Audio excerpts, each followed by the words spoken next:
Gaddafi in Libya is killing thousands of people. Nobody knows how bad it is.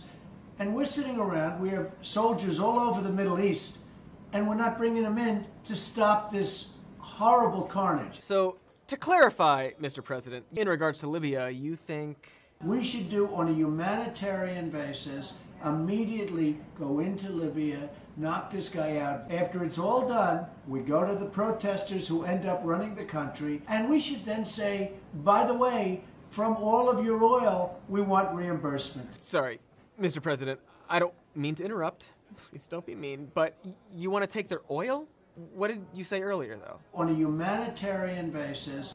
Okay, great. Because humanitarian efforts are compassionate attempts to promote human welfare, and it sounded like you were saying how we need to stop these atrocities to help people, but then take a bunch of their oil for it? These people are being slaughtered like animals. It's horrible what's going on. It has to be stopped. Okay, yes, Mr. President.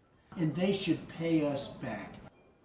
But we should still do it on... a humanitarian basis. Cool. Great. So, for contrast, Mr. President, I, and I think many people, want to ask you, 6 months later, what do you think about Libya? We could have had something special. When the so-called rebels came to us, we should have said, fellas, we're going to help you. We want 50% of your oil. Yes, Mr. President, we could have had something special. A broken country's half of their oil. We're spending billions and billions on the so-called rebels that aren't even our friends. You watch what happens. They'll turn against us. Okay, so we tell them that we'll, on a humanitarian basis, take 50% of their oil. And then what? They would have said, thank you very much. We have a deal.